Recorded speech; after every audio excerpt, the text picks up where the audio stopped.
Hey guys, ताज़ा खबरों के लिए लाल बटन दबाकर सब्सक्राइब करें और तुरंत खबर पाने के लिए घंटी के बटन को दबाएं। नमस्कार, मैं आनंद शर्मा। आप देख रहे हैं इंडिया अब तक न्यूज कड़वा लेकिन सच। जलगांव का एक सरकारी दफ्तर जहां जनता अपनी समस्या लेकर पहुंचती है, लेकिन अक्सर जवाब नहीं मिलता है। फाइलें घूमती रहती है, लोग चक्कर लगाते रहते हैं और साहब मीटिंग में व्यस्त रहते हैं। डिझाईन्स 2026च्या मजुरी मात्र 1974ची। अधिक माहितीसाठी आजच शोरूमला भेट द्या। शुक्रवार सुबह जब इंडिया अब तक न्यूज की टीम जलगांव के सार्वजनिक बांधकाम विभाग यानी पीडब्ल्यूडी के दफ्तर पहुंची तो वहां का माहौल पहले से ही गर्म था। सामाजिक कार्यकर्ता शिवराम पाटिल अधिकारियों से सवाल पूछ रहे थे, इतनी तेज आवाज में कि पूरा दफ्तर गूंज रहा था। अंदर विभाग प्रमुख सोनवणे साहब मीटिंग के लिए बैठे थे, लेकिन बाहर जनता के सवाल खड़े थे। कोणत्याही नाशिकवाल्यांनी जायचं नाही। बांधकाम खात्यात भ्रष्टाचार चाललेला आहे, बापाची दौलत समजून उगवत आहे आणि आम्ही करदाते, आम्ही युजर आहे रोड, आणि असे रोड कंडेम म्हणतात आणि तुमचे हे आहे वगैरे सारखे लोक करप्शन वाले कमिशन मागतात। मला बोलायचे निरोप आहे त्यांना। शिवराम पाटील बोलतोय मला तुम्हाला भेटल्याशिवाय जायचं नाही।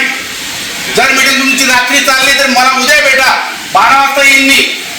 पण सध्याचा निरोप द्या, त्यांना पैसे जोडण्याला आहे, पण निरोप द्या मी आलोय असं सांगा। तुमची मीटिंग महत्वाची नाही आहे, लक्षात घ्या। काय करतो मीटिंगवर? कोंबडा चालला अंड देता का तुम्ही? नाही, तुम्ही पहिले मला नाव सांगा। मी नागरिक आहे। चोरांची बैठक चालली असताना आम्हाला टाइम दिला पाहिजे। जर त्यांना फोन मेसेज द्या, शिवराम पाटील आला म्हणायचं मीटिंग व्हॉट इज मीटिंगचा अर्थ काय असतो? तुम्ही काय चोऱ्या करायचे, मी काय चोऱ्या करायची हे मीटिंग मध्ये ठरवतात। मीटिंग मध्ये आमचं ओपिनियन घेतलं गेलं पाहिजे।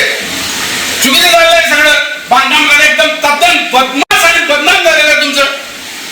त्या डिजिटल बुलावाला आराम करण्याची अक्कल आहे का? चोऱ्या करतात ते बोलत नाही या ठिकाणी, नुसते उद्घाटन करत बसतात। जरा बोलतोय निरोप दिला तुम्ही उठायचं निरोप उडाल साहेब दिला ना, असं दिला नाही असं नाही ना। मी काय लग्नात आहे का? मी अखंडी घ्या मीटिंग द्या अशोक। हा, तुम्ही असं हे नका करू। म्हणजे आम्ही इथं आलेले काही माणसं तुम्हाला कुत्रे मांजरे डुकरे दिसतात का? रस्त्यावर चालणारे अपघात करून मरतात लोक। तुम्ही चोऱ्या करता अशोक। तुम्ही तिकडे जावा आणि त्यांना सांगा अशोक काय म्हणून निरोप दे, अशोक काय म्हणून नाही घेता तुम्ही इंजिनियर का? तुम्ही इंजिनियर जाऊन संध्याकाळी निरोप दिलेला साहेबांना काय दिलाय शिवराम पाटील आले बेटा बरोबर।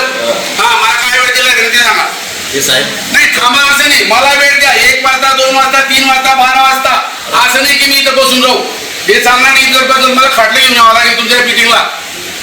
मला टाइम द्या ना शिवराम पाटील, केव्हा बोलायचं ते वेळ द्या म्हणजे पत्रकारांना घेऊन येतो।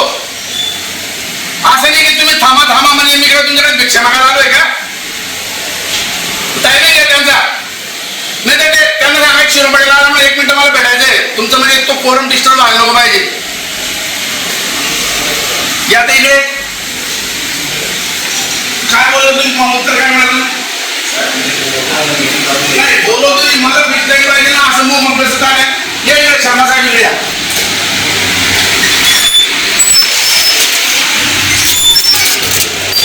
सर नमस्कार। नाशिकची टीम आलेली असेल। मी शिवराम पाटील, प्रहार जनशक्तीचा जिल्हाध्यक्ष। मला भेटायचं, तुम्ही केव्हाही भेटा। तुमची मीटिंग किती चालवा, मला वेळ द्या, अर्धा पाऊण तास। लक्षात घ्या तुम्ही, मी जे बोलतोय यू माइंड इट नाऊ।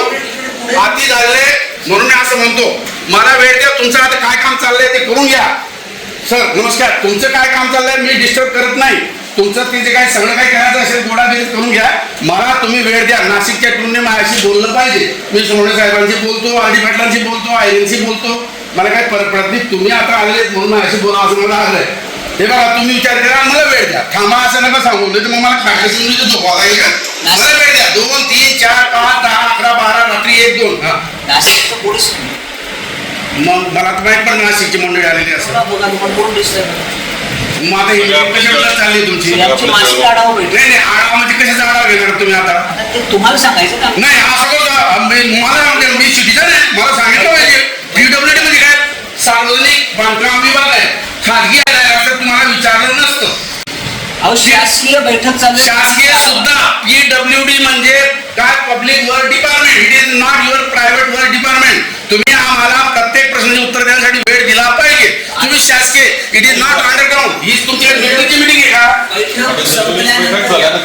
नाही, यामध्ये तुमची बैठक संपेल किंवा मी केव्हा यायचं, मला तुम्ही टेंटेटिव्ह टाइम द्या. 2 वाजता 2 वाजता टाइम दिली, 2 वाजता येतो, तुमची तयारी करून ठेवा. मी तुमच्या खाण्यात पिण्यात मजा मारण्यात तुम्ही व्यत्यय आणत नाही, पण मी नागरिक हे दिले पाहिजे. शासकीय कायदे असो, साहेब मला तुम्ही नका सुद्धा म्हणून हो, मला कायद्याने येतो. 2 वाजता सांगितलं. हे 2 वाजता येतो मी. 2 वाजता. हा, मला उत्तर देताना सर सांभाळून बोला की मी काय ना लोकांनी पाटील सर आपण हळू बोला. मी हळूच बोलतो, का बोलतो तुमचे 50 लोकांना ऐकायला पाहिजे म्हणून बोलतो. मला सगळ्यांना कळतंय. हा, मला टाइम 2 वाजता मी येतो. शिवराम पाटिल सीधे मीटिंग रूम में पहुंच गए और उन्होंने साफ कहा कि अगर जनता परेशान है तो अधिकारियों को जवाब देना होगा, समय पर देना होगा, लोगों की बात भी सुननी होगी। काफी देर तक माहौल गर्मा गर्म रहा और आखिरकार सोनवने जी ने दोपहर 2 बजे मिलने का समय दिया। लेकिन इस पूरे घटनाक्रम में एक बात सबसे चौंकाने वाली रही। सोनवने जी यह कहते नजर आए कि पत्रकार शूटिंग नहीं कर सकता है। अब जरा यहां पर रुकिए। या ठिकाणी यांचा बांधकाम खात्याचा शाखा अभियंता योगेश आयरे नावाचा माणूस हा 5 लाखाची लाच घेताना पकडला गेला. जळगावला 9 तारखेला त्याला 2 दिवस जेलमध्ये ठेवलं आणि हे लाच घेतल्यानंतर त्या माणसाला याच्यातून कशी सुटका करायची म्हणून या ठिकाणी 50 अभियंता संपूर्ण जळगावमधून ते या ठिकाणी जमा झालेले आहेत आणि मला अशी माहिती मिळाली की नाशिक टीम या ठिकाणी आलेले आहेत. इथं आल्यानंतर हे लोक काय काम करणार आहेत? हे भ्रष्टाचार थांबवणार आहेत का भ्रष्टाचाराचं नियोजन करणार आहेत? हा माझा प्रश्न आहे. आणि म्हणून हे आलेले जे अधिकारी आहेत हे नेहमीच भेटतात, यांना काही विचारत त्यांच्याकडे प्रश्न नसतो, फक्त तोंडाकडे पाहत असतात. ते म्हणजे जसं काय आपण त्यांच्या मौतवर आलेलो आहे असं नाही. मी टाइम घेतला, आता मी मध्ये गेलो, प्रशांत सोनवणे बोललो, मला टायमिंग पाहिजे. तुमच्या मी खाणे पिणे मजा मारण्यात मी व्यत्यय आणत नाही, पण I am the responsible citizen of India, you should answer me here now. असं चालणार नाही. हे हा जिल्हा काय त्या गुलाबरावचा आणि त्या महाजनचा नाही, किती चोऱ्या करा तुमच्या बापाचं हे असं चालणार नाही. सुरेश भोळे हा जळगावचा आमदार आहे, त्यांनी या ठिकाणी जळगावमधील रस्त्याबाबत बोललं पाहिजे. अरे मग तुम्हीच कमिशन खाता, तुम्हीच बाच्याला टेका देतात, बाजवायला टेका देतात, तुम्ही नाट्यकोत्याला टेका देतात. अरे मग तुमच्याकडे प्रश्न विचारायची हिंमत राहत नाही. कमिशन कोर लोक आहेत सगळे, म्हणून ही जबाबदारी सुरेश भोळे आमदाराची होती, ती आता मी आज निभवतोय. इथे हिरेकडे एक डायरी भेटली होती, हा. आता तो डायरी संपली आहे, ते डायरी भेटली नाही असं सांगताय ते एसीबी वाले पण. ती डायरी सगळी हप्ते कलेक्शनची असते, कमिशन कलेक्शनची असते, टक्केवारी कलेक्शनची असते. त्यांना जरी भेटली, आता ती एसीबीला भेटली, याला भेटली. या सरकारी नोकऱ्या करणारे लोक प्रामाणिक नाहीत. जर माईचा लाल एक जरी प्रामाणिक राहिला असता तर ही हप्ते मागायची आणि लाच मागायची आणि अँटी करप्शनने पकडून घ्यायची गरज पडली नसती. इस बात को समझिए, सरकारी दफ्तर, सरकारी कुर्सी, सरकारी अधिकारी और जनता के टैक्स के पैसों से चलने वाली ये सारी व्यवस्था, तो फिर सवाल उठता है कि अगर सब कुछ नियम के अनुसार हो रहा है तो कैमरे से क्यों डर रहे हैं? भारत के कानून में सार्वजनिक स्थानों और सरकारी कार्यालयों में जब तक सुरक्षा या गोपनीयता से जुड़ा कोई विशेष प्रतिबंध ना हो तब तक आम नागरिक और पत्रकार वीडियो रिकॉर्डिंग खुलेआम कर सकते हैं, कोई मना नहीं कर सकता है। यानी सिर्फ पत्रकार ही नहीं, कोई नागरिक भी अपने मोबाइल से वीडियो बना सकता है। तो फिर सवाल यह है कि आखिर रिकॉर्डिंग रोकने की जरूरत सोनवने साहब को क्यों महसूस हुई? क्या अधिकारियों को डर है कि कैमरे के सामने कुछ ऐसा रिकॉर्ड हो जाएगा जो जनता को नहीं दिखाना चाहिए? या फिर सवाल पूछने वाली आवाजें अब सरकारी दफ्तरों को असहज करने लगी है?